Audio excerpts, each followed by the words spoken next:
अस्सलाम वालेकुम व्यूअर्स, मैं हूं समीना पाशा। व्यूअर्स, आज की रात बड़ी इम्पॉर्टेंट है और आज की रात आखिरी वो रात है कि जब कुछ अहम फैसले हो सकते हैं, जिसके लिए अब फिर से एकदम मुलाकातों और राब्तों का सिलसिला जो है वो तेज़ हो गया। कौन किससे मिल रहा है इस आखिरी रात में और इस आखिरी रात के क्या नताइज होने वाले हैं आइंदा आने वाली सियासत में, इसके ऊपर आज के व्लॉग में बात होगी। लेकिन इसको डिटेल में डिस्कस करने से पहले हम आपसे कहेंगे कि ये रिक्वेस्ट है, चैनल को कर लीजिए सब्सक्राइब और साथ ही साथ वीडियो को लाइक करें और शेयर करें और हल्का बाब तक फैलाएं। अच्छा जी, सूरत हाल ये है कि जैसे आप लोग सब जानते हैं कि खान साहब जो हैं उन्होंने अब 17 दिसंबर की डेट दे रखी थी कि उस दिन वो एक नई डेट देंगे कि किस दिन वो असम्बलियाँ तहलील करेंगे। तो तारीख देने के लिए जो उन्होंने तारीख दे रखी थी वो तारीख अब आ चुकी है 17 दिसंबर। और खान साहब लिबर्टी चौक में एक बड़े जलसा आम से खिताब करेंगे और इसके साथ साथ वहाँ पर ही वो डेट देंगे कि किस दिन वो असम्बलियाँ डिज़ोल्व करने जा रहे हैं, पंजाब असम्बली भी और खैबर पख्तूनख्वा असम्बली भी। अभी तक बहुत सारी चहमगोइयाँ हो रही थी, स्टिल बहुत सारे लोगों का ये ख्याल था कि खान साहब असम्बलीज डिज़ोल्व नहीं करेंगे। और कुछ लोगों ने तो ये भी मार्केट में खबर फैलाई हुई थी कि मोनस इलाही ने खान साहब को कन्विंस कर लिया है कि अगर आपने असम्बलीज डिज़ोल्व की तो इसका बहुत ज़्यादा आपको नुकसान होने जा रहा है, और ये भी कि अगर आप असम्बलीज डिज़ोल्व करेंगे तो आपकी नाअहली भी होगी, जुल्म सितम भी शुरू हो जाएंगे, पीटीआई के ऊपर दोबारा से केसेस मुकदमात और ये सब सिलसिले फिर से भुगतने पड़ेंगे। और उन्होंने ये भी कहा कि इसके साथ साथ जो काम चल रहे हैं वो भी रुक जाएंगे, जिसकी वजह से फिर हल्के की सियासत में भी फ़र्क पड़ेगा। तो मोनिस इलाही साहब ने जो है जी खान साहब को कन्विंस कर लिया और वो असम्बलीज़ को फिल वक्त फौरी डिज़ोल्व करने की तरफ नहीं जा रहे, बल्कि थोड़ा वो उसको डिले कर देंगे। ये खबर मार्केट में थी, लेकिन खान साहब ने आज इन तमाम खबरों पर पानी फेर दिया और उन्होंने जो एक अहम मुलाकातें आज की सीनियर सहाफ़ियों के साथ, उसमें उन्होंने बड़ा कैटेगोरिकली ये कह दिया कि अगर कोई ये समझ रहा है कि मैं असम्बलियाँ तहलील करने में कोई ताख़ीर करने वाला हूँ तो वो फिर ज़रा मेरी कल की तकरीर का इंतज़ार कर लें। यानी वो बहुत श्योर हैं कि वो इसी महीने ये असम्बलीज डिज़ोल्व करेंगे और उन्होंने दोबारा से इसको क्लियर कर दिया कि इसी महीने ही असम्बलीज डिज़ोल्व होंगी,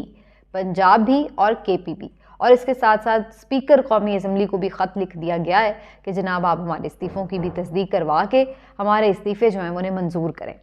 तो अब वो जो पूरा एक प्रेशर डालना चाह रहे हैं खान साहब, वो तो उसके लिए तैयार है। अभी तक की इत्तलात भी यही है कि अगरचे उन्हें ये कहा गया परवेज़ इलाही साहब की तरफ से, मोनस इलाही की तरफ से, कि आप असम्बलीज़ को डिज़ोल्व करने का जो मामला है उसको थोड़ा सा प्रोलॉन्ग कर लें, लेकिन साथ ही उन्होंने ये भी कहा कि लेकिन हतमी फ़ैसला आपका ही है, हमारी तजवीज़ है, हतमी फ़ैसला आपका ही है और अगर आप कहेंगे तो हम उन्हें फौरी डिज़ोल्व कर देंगे। अब इसके ऊपर भी बहुत से लोग पहले तो शुरू में बात कर रहे थे कि शायद इस तरह से मामलात नहीं हैं और परवेज़ इलाही साहब को पीडीएम दोबारा से दाना डाल रही है और अपनी तरफ खींच रही है, लेकिन अल्टीमेटली हमने देखा कि पीडीएम के साथ परवेज़ इलाही साहब ने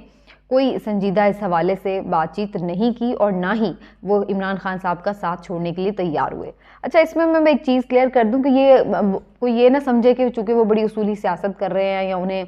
खान साहब से बड़ी मोहब्बत हो गई एकदम, तो इसलिए वो खान साहब के इश्क में मुब्तला होकर कह रहे हैं कि जी हम जीना मरना खान के साथ। तो ऐसा नहीं है। वो ठीक है कि मोनस इलाही साहब शायद कोई फ़ैन बॉय हो सकते हैं खान साहब के, लेकिन परवेज़ इलाही साहब एक जिसको कहते हैं ना जानीदा सियासतदान है और एक बड़े रिवायती किस्म के सियासतदान है।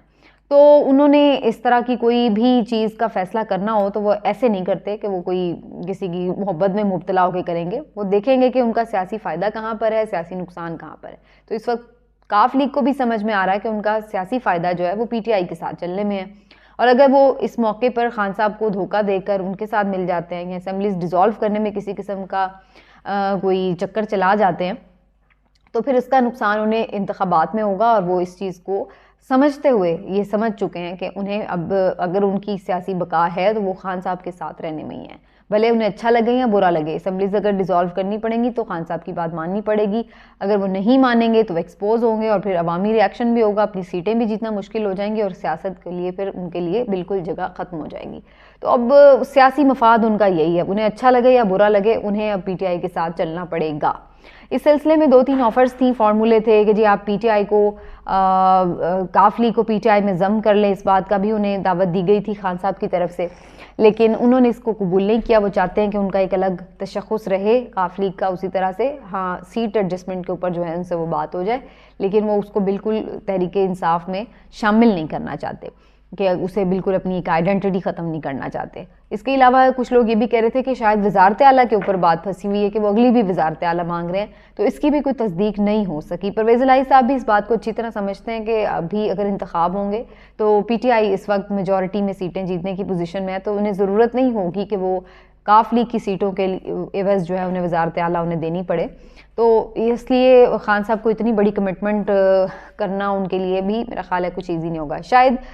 ये ज़रूर हो सकता है कि खान साहब ने जो उन्हें काफ लीग में जम होने की, काफ लीग को जम करने की जो उन्हें ऑफ़र दी थी, उसकी भी बुनियादी वजह ये हो सकती है कि अगर खान साहब अब ये करें कि 200-250 सीटें जीत के भी फिर कोई 10-12 सीटों वाला काफ लीग का ही वज़ीर आला बनाए, तो उससे बेहतर है उन्हें आप PTI में जम कर दें। इस तरह वो जब काफ लीग PTI का ही हिस्सा होगी और अगर परवेज़ इलाही PTI का ही हिस्सा होंगे तो फिर उन्हें वज़ीर आला बनाने में शायद खान साहब को भी वो कबाहत महसूस ना हो। अदरवाइज़ तो देखें ना, वो फिर एक अजीब सी सिचुएशन बन जाएगी कि 250 सीटें जीत के भी आपने किसी दूसरे को वज़ीर आला बना दिया। तो वो ये चीज़ जो है शायद उसको भी अवॉइड करना चाहते हो। लेकिन अल्टीमेटली अब ये चीज़ें सारी सेटल हो चुकी हैं और जो उनकी आपस में अंडरस्टैंडिंग थी, सीट एडजस्टमेंट थी, उसके हवाले से उन्होंने जो है काफ़ी हद तक अपना लाहेमल इंतखाबी इत्तेहाद के हवाले से तैयार कर लिया। और ये वजह है कि उन्होंने उन्हें कमिटमेंट दी कि जी आप जैसा कहेंगे वैसा ही होगा। लेकिन उसके बाद अचानक क्या हुआ? उसके बाद आपको ये बात भी भूलना नहीं होगी कि काफ लीग की जो सारी सियासत है उसमें एक चीज़ बड़ी अया है और उसको वो खुलेआम तस्लीम करते हैं, और वो ये कि वो कहते हैं जी हम इस्टेब्लिशमेंट की तरफ देखते हैं। उन्हें हमेशा इस्टेब्लिशमेंट का आशीर्वाद हासिल रहा है और वो इस्टेब्लिशमेंट के मर्ज़ी और मंशा के मुताबिक फ़ैसले करते हैं, उनके अगेंस्ट नहीं जाते कभी भी। और ये वो खुलेआम तस्लीम भी करते हैं कि हम इदारों के साथ बना के रखते हैं, हमारी इदारों के साथ कभी लड़ाई नहीं हुई, ना हम करना चाहते हैं। तो क्या फिर ये समझा जाए कि अगर काफ लीग जो इस वक्त सियासत कर रही है उसको इदारों की वही मर्जी और मंशा है और वही उनकी इमा पर ही वो ये सियासत कर रही है? क्या वाकई खान साहब के हवाले से इदारे अब ऐसा ही सोच रहे हैं कि ठीक है वो अपनी सियासत करें जैसा भी करना चाहते हैं, या फिर अभी कोई प्रेशर बाकी है? क्योंकि ये चीज़ अब देखनी होगी कि एन टाइम पर अचानक परवेज़ इलाही साहब को ऐसी क्या ज़रूरत पेश आई कि वो हंगामी तौर पर इस आखिरी रात पहुँचे हैं इस्लामाबाद और वहाँ पर उन्होंने एक अहम मुलाकात की है अहम शख्सियत से, और 1 घंटे पर मबनी कमोबेशी मुलाकात होने के बाद वो फिर वापस उसी वक्त लाहौर भी रवाना हुए हैं।